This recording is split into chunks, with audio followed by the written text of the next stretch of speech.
दिल्ली जैसे जैसे बढ़ते वायु प्रदूषण से जूझ रही है, सुप्रीम कोर्ट ने सोमवार को आदेश दिया कि दिल्ली एनसीआर के सभी राज्य स्कूलों में 12वीं तक की फिजिकल कक्षाओं के संबंध में जल्द फैसला लें। इससे पहले दिन में दिल्ली सरकार ने आदेश जारी किया था कि 10वीं और 12वीं को छोड़कर स्कूलों की सभी कक्षाएं सोमवार से ऑनलाइन आयोजित की जाएंगी। बढ़ते वायु प्रदूषण के हालात को देखते हुए दिल्ली के स्कूलों ने एनुअल फंक्शन और स्पोर्ट्स डे जैसे कार्यक्रमों को फिर से रीशेड्यूल किया है, जो आमतौर पर नवंबर में आयोजित होते हैं। Yeah, this is happening for last 6-7 years. If you see that in November we are getting a pollution break, we would say. So now I have changed my school calendar. Earlier we used to have our annual day in November, sports days, and lot of activities because weather used to be fine. So as per school calendar, now we have rescheduled annual day. Either it has to be in October or in February, and sports day same thing. Up to primary school we had sports day in November. We have postponed it to February.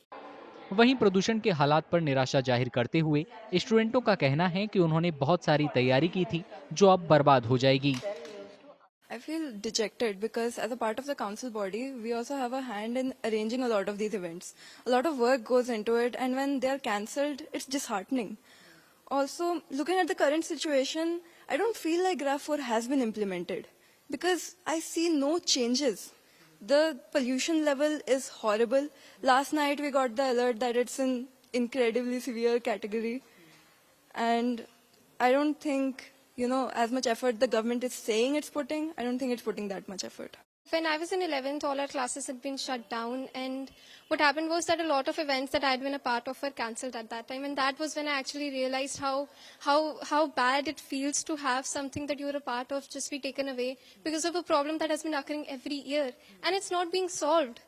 We are learning how to live with a problem that occurs every year. What we need is to tackle that issue itself. Often, pollution break ke time, we do online classes. And a lot of the times, a lot of children do not have access to technology that they can attend online classes. And it creates a huge learning gap. स्टूडेंटों का कहना है कि स्कूलों के अचानक बंद होने और वर्चुअल क्लासेस से सिलेबस समय पर पूरा होने में दिक्कत होती है।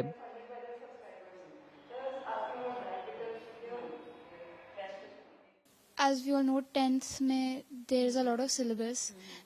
The boards are there, the pre-boards are there. So in order for us to be able to cope up with that, there is, a lot of Russian syllabus. So in order to keep up with that, our teachers thought it would be better if, so our teachers thought it would be better if we didn't go for the trip as another partial reason. But we all knew it was mainly for the pollution. So it was just another reason to add on to it. So Delhi parents association के अध्यक्ष ने दिल्ली सरकार से सवाल किया कि बार बार होने वाले प्रदूषण संकट का कोई स्थायी समाधान क्यों नहीं लागू किया जा रहा है। कि ये जो सिचुएशन है हम कई सालों से देख रहे हैं, इस टाइम पे पॉल्यूशन आता ही आता है, तो क्यों नहीं दिल्ली गवर्नमेंट अपने कैलेंडर पे काम कर रही है जिसमें वो पॉल्यूशन हॉलीडेज नाम का एक अपना टाइम निकाल के रखे। दूसरा हम ये कहेंगे क्योंकि पॉल्यूशन में पिछले 10 महीनों से आप दिल्ली गवर्नमेंट ने काम नहीं किया, और ये कोई पेंडेमिक नहीं है कि कोविड जैसे आया अचानक से आ गया, आपके पास कोई ऑप्शन नहीं है। दिल्ली की वायु गुणवत्ता सोमवार को गंभीर प्लस श्रेणी में रिकॉर्ड की गई और एक्यूआई 484 दर्ज किया गया। सुप्रीम कोर्ट ने सोमवार को दिल्ली एनसीआर राज्यों से ग्रैप 4 प्रतिबंधों को लागू करने के लिए तुरंत टीमें गठित करने को कहा।